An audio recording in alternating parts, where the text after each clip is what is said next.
Hello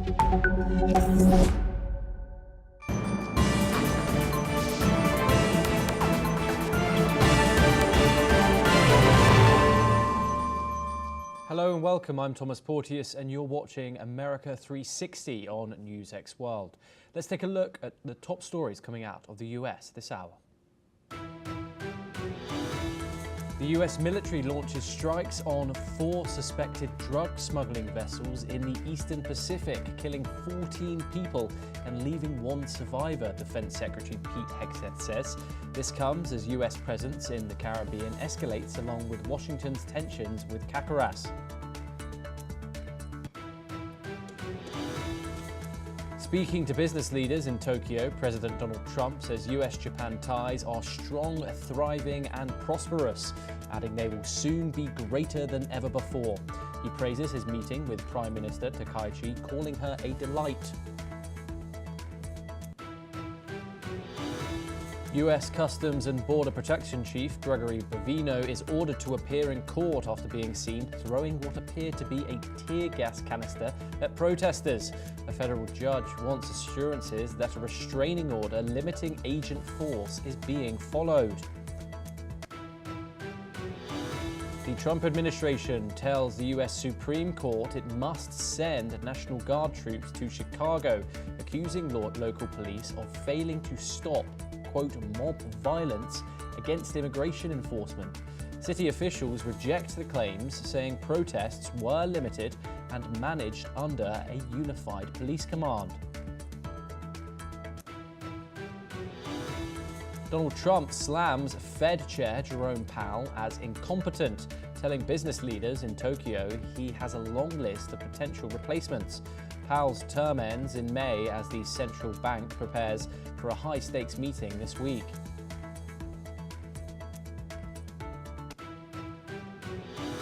The US president says his upcoming summit with China's Xi Jinping in South Korea will be great for everybody as trade hopes rise after talks in Malaysia.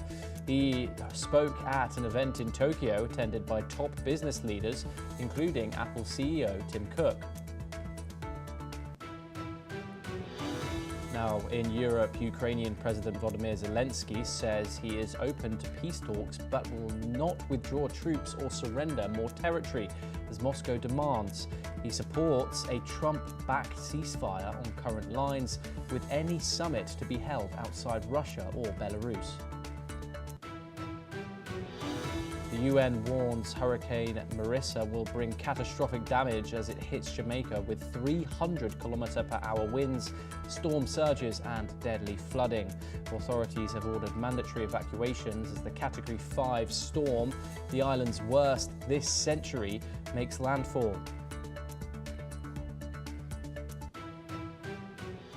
The United States Department of War, as it is so called now, confirms that at the direction of US President Donald Trump, the forces carried out 3 lethal kinetic strikes in Eastern Pacific waters. The 4 vessels were reportedly operated by designated terrorist organizations trafficking narcotics. The US Secretary of War, Pete Hegseth, posted on X, saying that intelligence tracked the vessels on October the 27th along known narco-trafficking routes and identified narcotics on board. In a post, Hegseth has revealed further information on the strikes. During the first attack, 8 male narco-terrorists were aboard, while 4 were on the second vessel and 3 were on the third. Hegseth has also stated that a total of 14 narco-terrorists have been killed, while 1 survived the strike. Now, US-SOUTHCOM has initiated search and rescue protocols for the 1 survivor. Mexican authorities have accepted responsibility for coordinating the rescue. The US Department of War has said it will treat these narco-terrorists like other terrorists' threats and will continue their crackdown. We are now joined by Mark Sutherland. He's a geopolitical expert and he joins us live from London. Mark, good to be with you this hour to discuss this. Of course, this comes following other strikes from the United States in the Caribbean. This time, 14 people killed.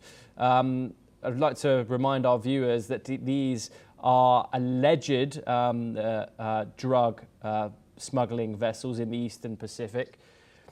The reason I say alleged is because the United States continues not to provide any evidence. This is a constant talking point of critics.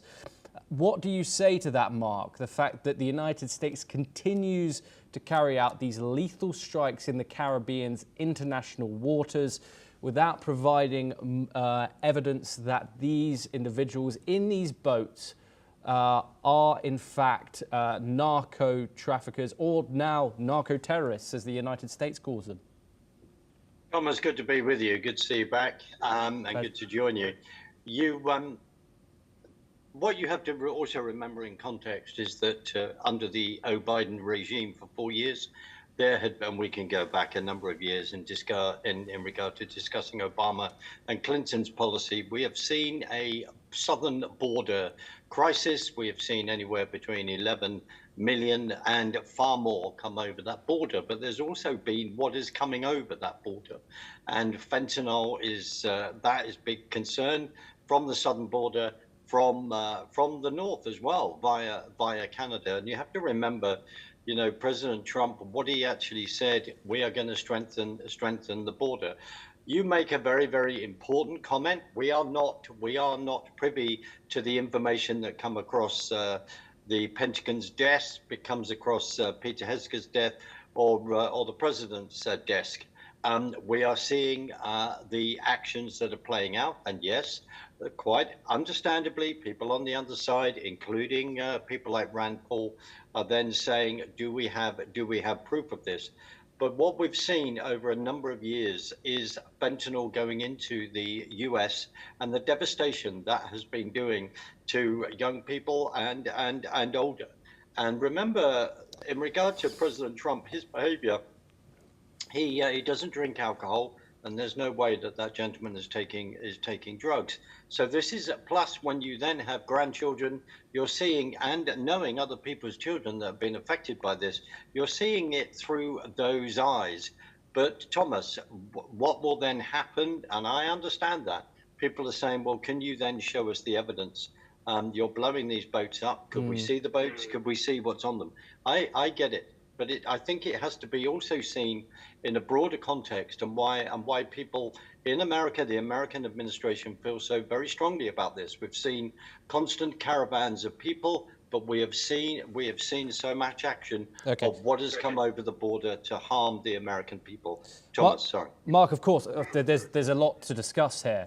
I think, of course, to play devil's advocate here, people see that the fact that the United States has the strongest military in the world. What is stopping the United States from capturing one of these boats and putting those narco-terrorists on trial? What is stopping them from seizing those narcotics and interviewing the people on board and getting more information from these narco-terrorists and about their further operations? Again, you make a very, very good point. And the other thing is, we have to remember when they're been in throwing gang leaders out, whether it's MS-13, etc., M13, etc., and all the hassle that they have on the Mexican border and dealing with that, and then people going through court saying, no, you can't return these people. The Trump administration saying, yes, we can.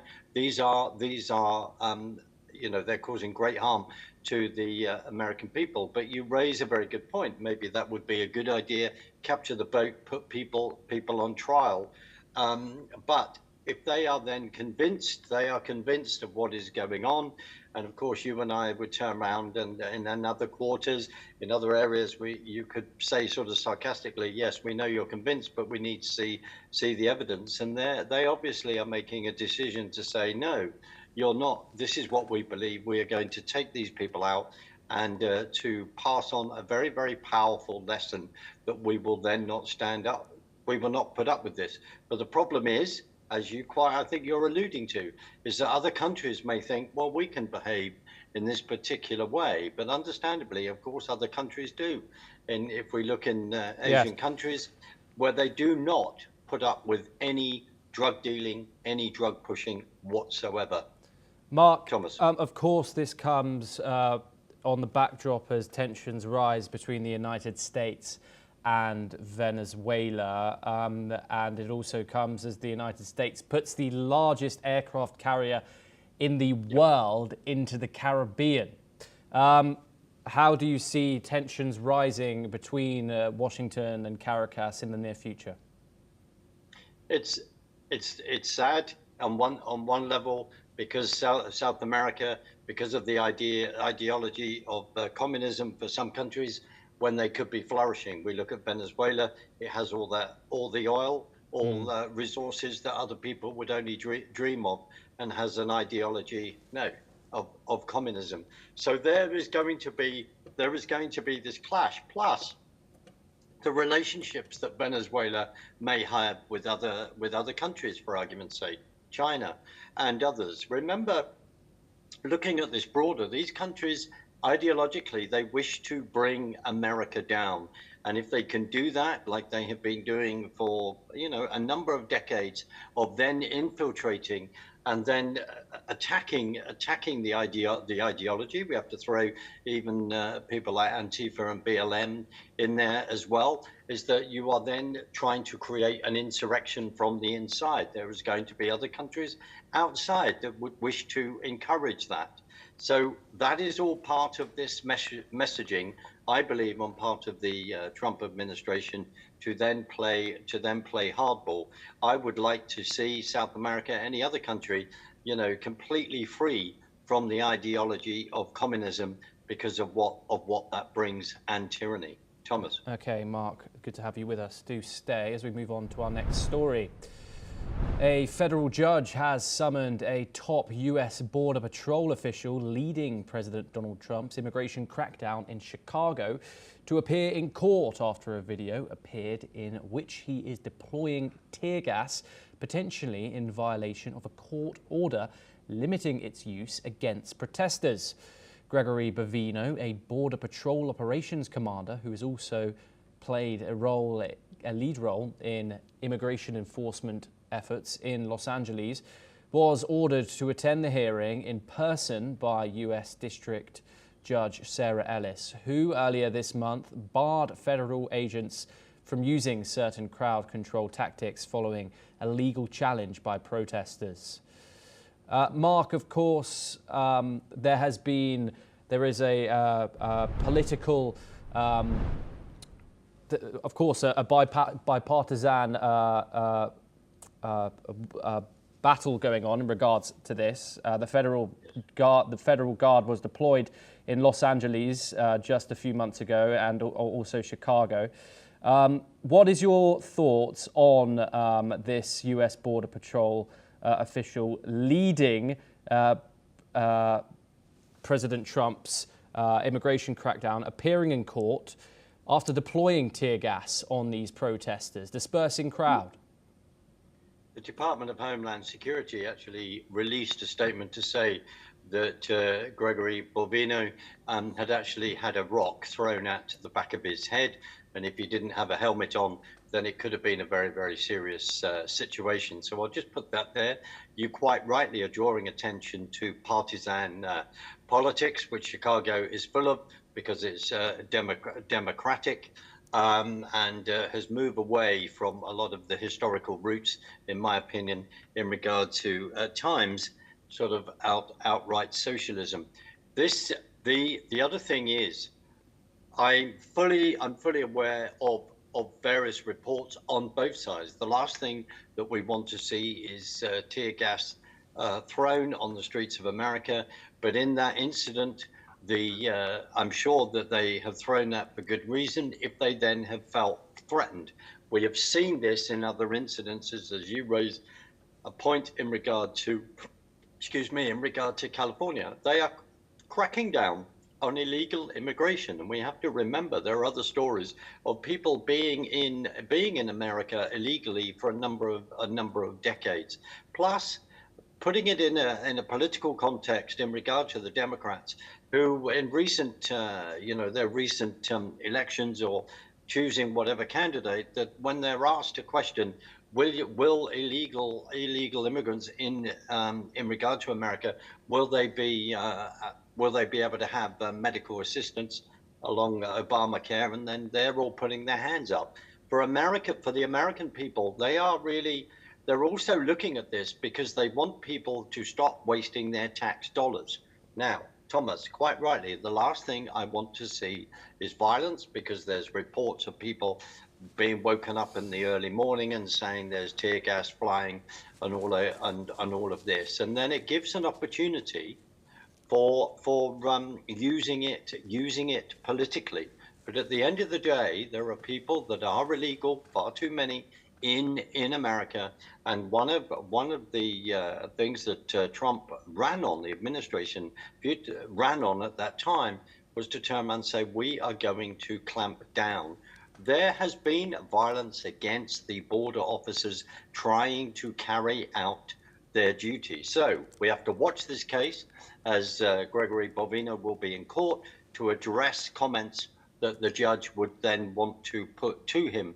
But let's just remember the context of the way some of the border police border guards have then been treated as they're trying to carry out their duty. And also in his case, where they're saying that a rock and other missiles have been thrown at the ICE agents. Thomas. Yes, Mark Sutherland, thank you very much for joining us and for taking the time to talk to us here on NewsX World. Pleasure to have you. We now move on over to the Indo-Pacific, and a warm welcome and a red carpet in Tokyo today for US President Donald Trump as Japan's newly elected Prime Minister Sanae Takaichi rolled out an elaborate state reception for her American counterpart. The two leaders hailed what they called a golden age in US-Japan relations, signing new agreements on rare earth minerals and reaffirming earlier trade deals, including that 15% tariff accord reached earlier this year. President Trump praised Takaichi as a strong and remarkable leader, offering, quote, anything you want, any favors you need, unquote, to strengthen the alliance. Over lunch featuring American rice and beef prepared with Japanese ingredients, Trump congratulated Takaichi on becoming Japan's first female prime minister.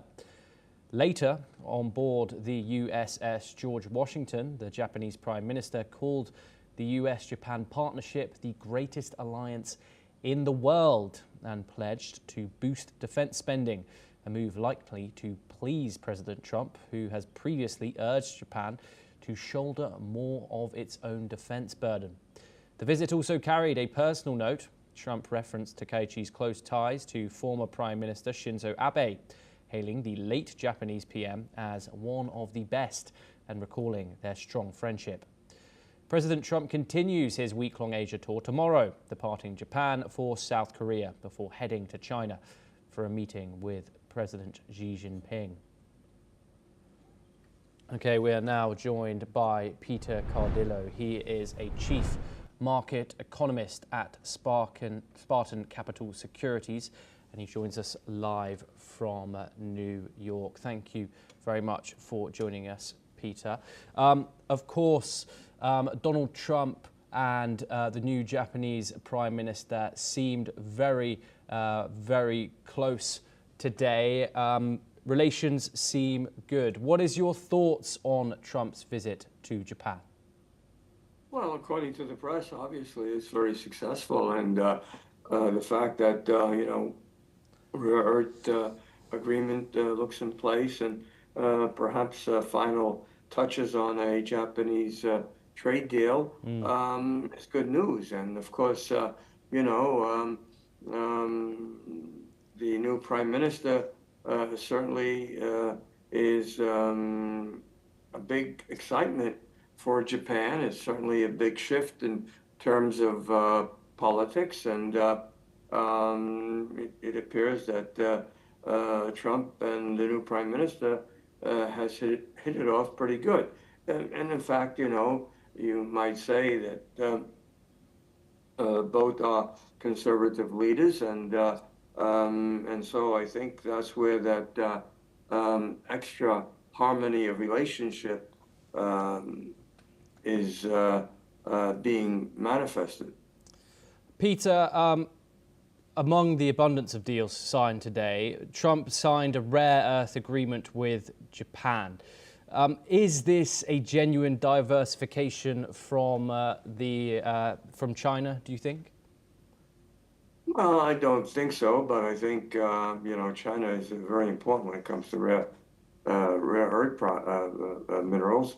But it's a step in the right direction, and I think it could be, maybe you might say it might be just an added cushion, just in case something should go wrong with the talks with Xi. Although I think that they'll probably go okay. I'm not sure if we get a China trade deal this Thursday, but eventually we will. And I think, it's quite obvious that Trump realizes that Xi has a lot of his own agenda, and that he needs to be able to balance out perhaps maybe what he can't fully achieve with the Chinese president. Peter, do stay with us. We have further updates from that visit. And because while addressing business leaders at dinner in Tokyo, US President Donald Trump said there was a long list of people who could take over the Federal Reserve, slamming the current chairman, Jerome Powell, as the central bank prepared to meet this week. He called Jerome Powell incompetent and a bad guy, assuring that he would be out of office in a few months. Powell's term is to end in May next year. Powell and Trump have had disagreements over monetary policy and the independence of the central bank, and Trump has long advocated for lower interest rates, arguing they stimulate economic growth and are essential for keeping the US competitive. However, Powell maintained a steady rate to ensure inflation was under control, resisting Trump's repeated calls for deeper cuts. President Trump also stated that he wanted Treasury Secretary Scott Bessent to take over the position, but the latter declined. The statement reflects the struggle between intergovernmental institutions in the US government amid allegations from Democrats against Trump of destroying democratic norms of the state. The recently organized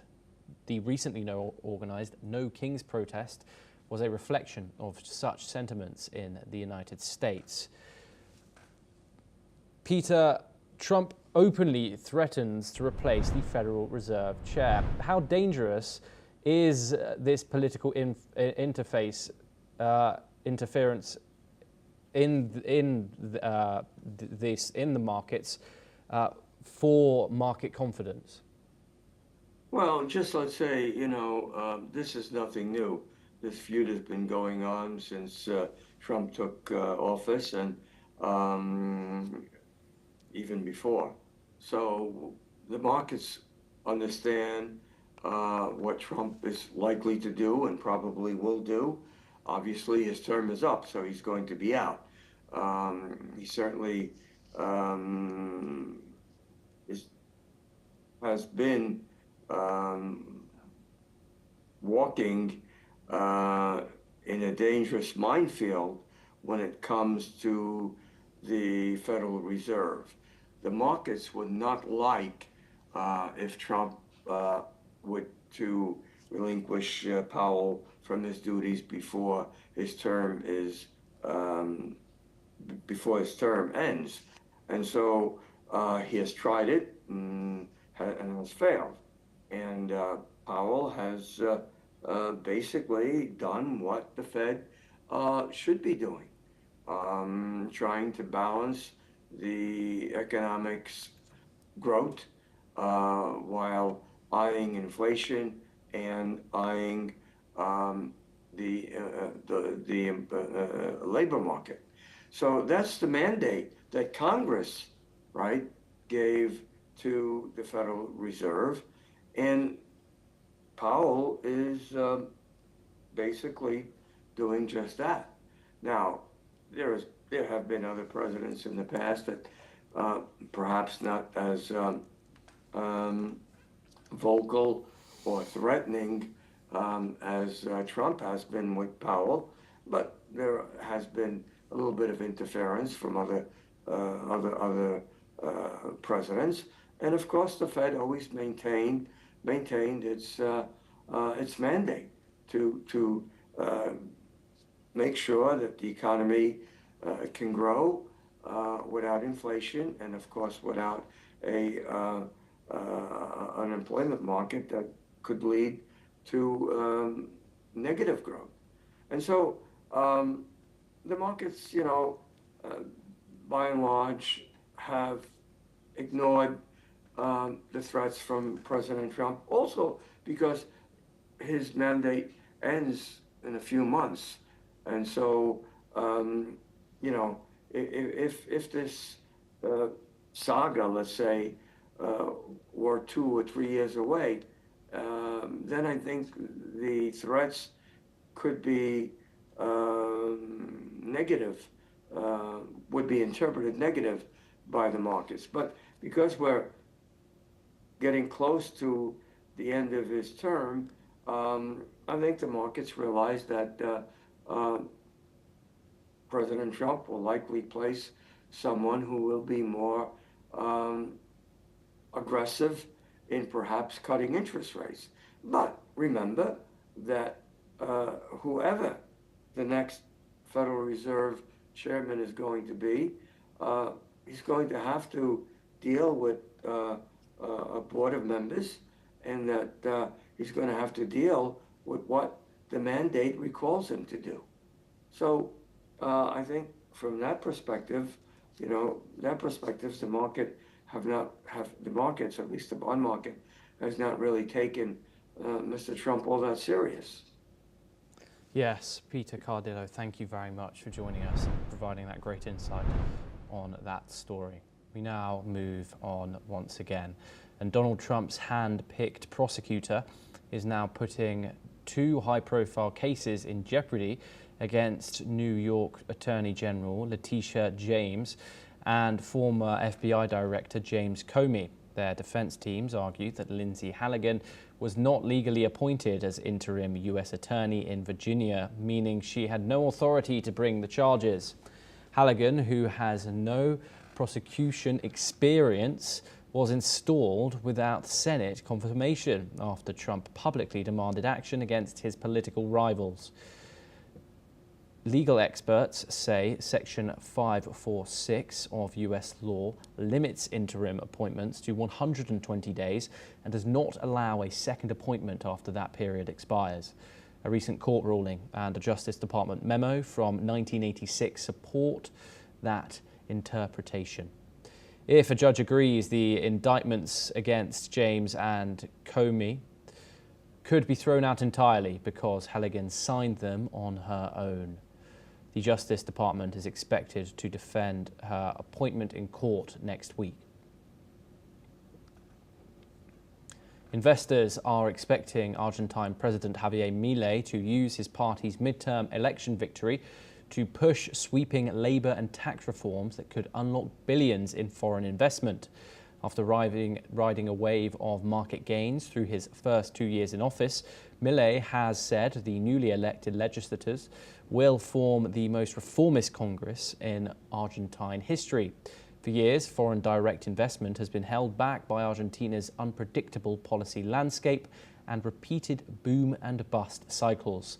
But the midterm results have given the government rare political leverage, with investors now focused on how far and how quickly the reforms can take place.